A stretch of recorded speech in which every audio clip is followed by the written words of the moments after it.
Basically, healthy financial institutions have been hurt by TARP. It was a huge flight to quality, as you would expect in the marketplace, lots of acquisition opportunities. And the psychological message is interesting. By being conservative, you make a little less money in the good times, you should make it up in the bad times. If you protect the downside risk, you're saying take more risk. Because in the bad times, we'll just come in and bail you out and we'll take out a bunch of risk. And these guys are smart at these big institutions. They'll take even more risk now because of getting bailed out. I guarantee you. Because the game is weighted the wrong way. Incentives are wrong. What are possible cures? The Federal Reserve does need to provide liquidity to the financial system. That's what it exists for. We need to let the market correct. We should keep saving institutions. An interesting example to me is GMAC. GMAC created the mess in the automobile market, and they did that by inventing the 7-year, 100% car loan. And so what's happened is a lot of people owe more on their car than it's worth. So that's what's tanked the car market. Well, the government bailed out GMAC, who are a huge negative force in the car business, and now we're in the automobile finance business. We had plenty of money to lend in the automobile business to people that deserved it, but now we're back probably in many niches can't compete with GMAC because they're doing the same dumb stuff again. I mean, why would you expect them to do anything different? This is an interesting idea that we're going to improve the world by spending money on things that don't need to be done. Now, if you increase government spending for things that legitimately need to be done, that's one question. But a lot of this extra spending is pork barrel. It's stuff that none of us would say is the highest priority.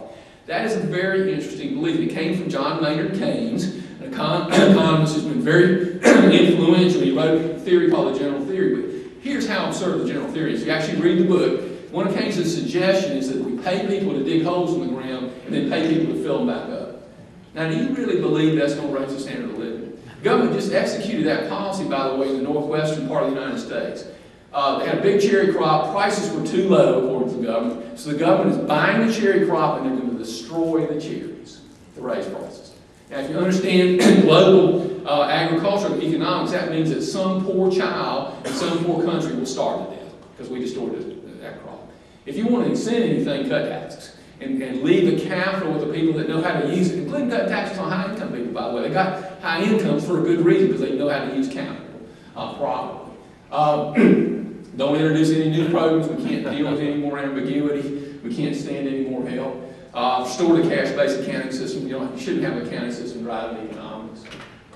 Long-term price instability is a big issue. Inflation is just as big an issue as deflation. In fact, inflation has typically been the problem. In fact, you make an argument that government bonds are one of the most risky investments you can make right now, not from a credit risk, but because of the interest rate risk.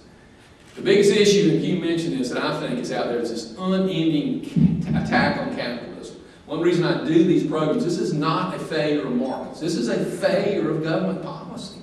Capitalism is why we have a high standard of living in this country. And if we don't defend capitalism and free markets, it will dramatically reduce our standard of living long term. And that's a big, big issue. Also, this attack on the wealthy is very counterproductive. It's great politics. Roosevelt did this during the 30s and extended the Depression by attacking the wealthy. But here's the dilemma. There's some wealthy people that aren't productive. A lot of productive people are wealthy. When you attack the productive, what do? They go on strike in subtle ways. They don't quit, but they become more conservative. They're more cautious. Because a lot of wealthy people got all the money they need, so why take more risk? Why open 10 locations? Let's just open 2 next year. Why create a bunch of jobs? Let's just not hire anybody. Well, I'll do fine. I'll do fine. And you'll see this in Medicaid. It's already happened. A lot of doctors retire young. It's kind of a strike in a subtle way of productive people. Long term, we absolutely need to privatize Freddie Mac and Fannie Mae. The government now owns the housing market in the U.S. It's very dangerous. It will be politicized. It will be politicized. The way to do that is just go back to the savings and loan model. Let housing banks do it, portfolio home mortgages. We can do that easily. Canadian banking system, one of the best banking system in the world today. One of the primary reasons is that Canadian banks make home mortgages and hold them in their own portfolio. No bubble in the Canadian housing market. No bubble in the Canadian housing market. If I were in charge, and I'm not, I would go to a private banking system based on a market-based standard. And that standard would probably be gold, not because gold is magical, but because it's hard to get, it's expensive to dig up, it provides discipline versus printing money.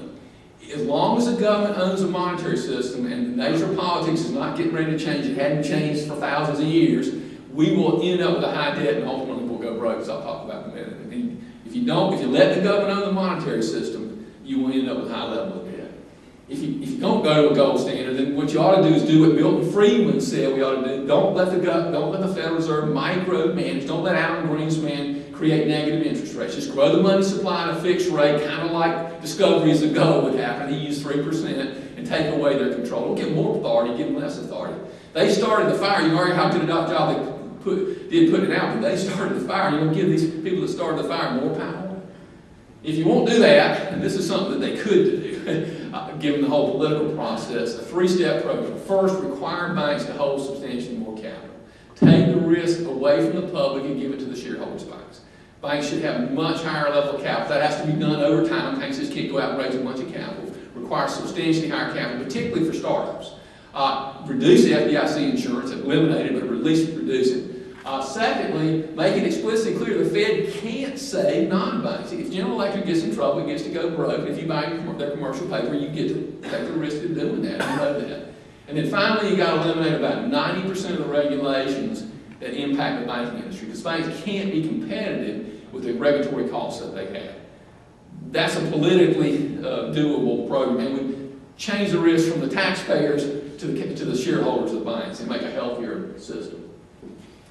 Need to stop subsidizing housing. We're misallocating capital away from other investments and make us less globally competitive. We need to reduce government spending as a percentage of GDP, not raise it. Encourage productive investment by low and neutral tax rates. Free trade is very important. I know some conservatives are against free trade. It's a mistake. One thing that happened in the Depression is the United States, created a trade war. As soon as we passed tariffs, well, the other guys passed tariffs. We've seen that with China. Reduces the standard of living. Free trade is essential. We need to carefully and systematically privatize Medicare and Social Security. Huge deficits, huge problems in that system. We need to cut our costs of defense by defending the United States. That's what our defense is for. Encourage immigration. We got a big demographic problem. This is not a triviality. We got a huge retirement group of baby boomers. And that is a big economic risk. When you look at Japan, you hear all these explanations about what happened to Japan. What happened to Japan is simple. They've got an aging population, no inward migration, and people as they get older become less productive. We got the same problem. It will lower our standard of living. By the way, this country was built by immigrants and particularly smart people. Smart people create jobs. If you keep smart people in India, guess what they're going to do? They're going to create jobs, but it's going to be in India instead of the United States. You want smart people.